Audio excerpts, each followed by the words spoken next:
Fijaos en una fecha, 1 de marzo de 2026. Un solo día en el calendario, sí, pero hoy vamos a desgranar cómo los titulares de esas 24 horas, que a primera vista no tienen nada que ver, en realidad estaban tejiendo una red de consecuencias. Una red que, acabó por cambiar el mundo. Venga, vamos a meternos de lleno en esto. Todo, absolutamente todo, empezó con un único momento, un punto de inflexión. Y la pregunta que lo impulsa todo es sencilla, pero tiene miga, ¿eh? ¿Cómo es posible que un solo suceso pueda provocar una reacción en cadena de tal calibre que ponga al mundo patas arriba en apenas 24 horas?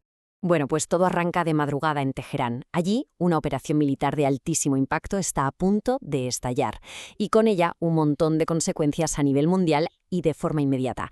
Este es literalmente el epicentro del terremoto. El nombre en clave de la operación, es que parece sacado de una película de Hollywood, Operación Furia Épica.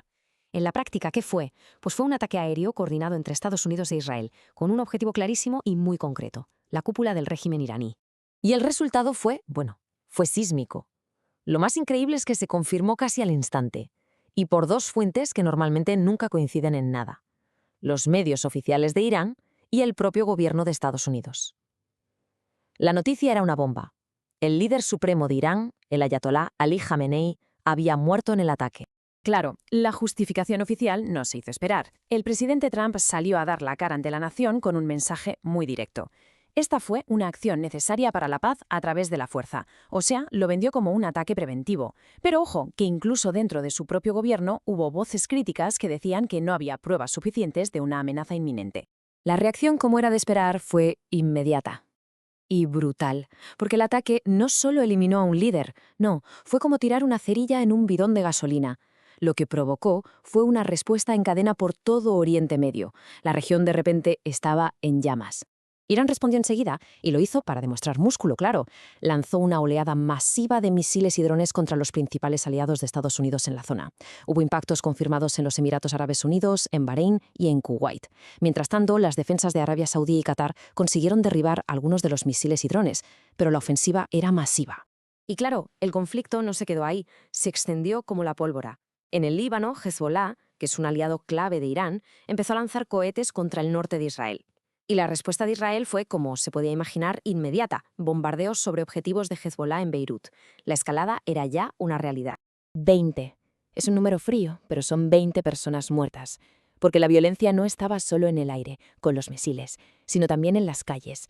Estallaron protestas muy violentas contra Estados Unidos y contra Israel en lugares tan calientes como Karachi o Cachemira. La onda expansiva, estaba claro, ya había dado la vuelta al mundo. Y mientras todo este caos se extendía por la región, dentro de Irán estaba pasando algo muy interesante. Lejos de quedarse paralizados o de que hubiera un vacío de poder, el régimen se movió a una velocidad increíble para asegurar que había una sucesión. ¿Qué hicieron? Formaron un consejo de liderazgo provisional con gente como Ali Reza Arafi y empezaron a preparar la elección del nuevo líder. El mensaje era clarísimo: aquí hay control, aquí hay estabilidad. Pero claro, las consecuencias de lo de Teherán no se iban a quedar solo en Oriente Medio. Ahora vamos a ver cómo la crisis saltó a una escala global, cómo afectó a la diplomacia, a los viajes, a la seguridad de todo el planeta. De un día para otro, el mundo entero contenía la respiración. En el plano diplomático, la fractura fue inmediata y muy visible. Por un lado, tenías a Estados Unidos, con su política de America First, defendiendo el ataque a capa y espada como algo necesario para su seguridad nacional. Pero por otro lado, sus propios aliados no lo veían tan claro. Japón, sin ir más lejos, evitó apoyar la acción, pidió calma y sobre todo mostró muchísima preocupación por la estabilidad de la zona. Y estas consecuencias también se notaron, y mucho, en el aire. Se montó un caos logístico tremendo. 7 países de Oriente Medio, que son corredores aéreos fundamentales, pensemos en Irán, Irak, Qatar, cerraron su espacio aéreo. El resultado, pues, un desastre. Cientos de miles de viajeros atrapados en aeropuertos de todo el mundo y un montón de vuelos desviados. Y ojo, que es muy importante recordar esto: el mundo no se para porque haya una crisis, por muy grande que sea. Mientras todos los ojos estaban puestos en Irán, otros conflictos seguían su propio ritmo. Por ejemplo, Pakistán confirmó que sus operaciones militares contra los talibanes afganos seguían adelante, sin pausa, como si no estuviera pasando nada justo al lado. Y es que es así, porque mientras la crisis de Oriente Medio se comía todos los titulares, la vida simplemente seguía. En otros lugares del mundo pasaban otras cosas, había otras tragedias y también otras esperanzas. El mundo al final no deja de girar. 70. Esa es la cifra de fallecidos en Brasil. Nada que ver con geopolítica. Allí la batalla era contra la propia naturaleza, unas lluvias torrenciales y unos deslizamientos de tierra terribles. De hecho, el presidente Lula da Silva tuvo que ir a visitar las zonas más castigadas. Y al mismo tiempo, en la India, otro golpe de realidad. 2 accidentes industriales gravísimos, una explosión en una fábrica de petardos y otra en una de explosivos. El balance combinado, 38 muertos. Pero a ver, no todo fueron malas noticias ese día. En medio de todo, en Ginebra, saltó una noticia que fue como un pequeño rayo de esperanza en otro de los grandes conflictos del planeta. Salieron informaciones de que Rusia podría haber aceptado un marco de seguridad propuesto por Estados Unidos para Ucrania. Un primer paso, quizás, para un acuerdo de paz. Vale, y para terminar vamos a cambiar el foco. Dejemos por un momento los ejércitos, los gobiernos, la gran estrategia, y bajemos a la escala humana. ¿Cómo se vivió todo esto en el día a día de la gente? Vamos a ver ese otro balance.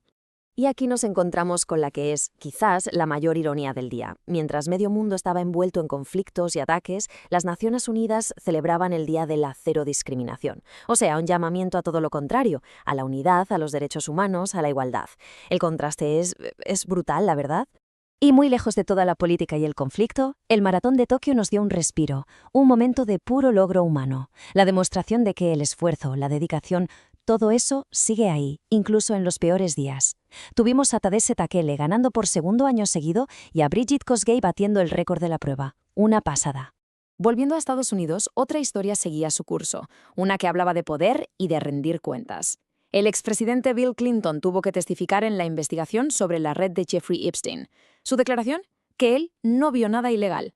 Y así, al final del día, ¿qué nos queda? Pues un mosaico increíblemente caótico. Ataques militares, desastres naturales, un posible paso hacia la paz, récords de productivos, todo pasando a la vez. Y esto nos deja con una pregunta final, que no es nada fácil de responder. En un mundo donde todo está tan conectado, las crisis y los triunfos, ¿cómo decidimos qué es lo que de verdad importa?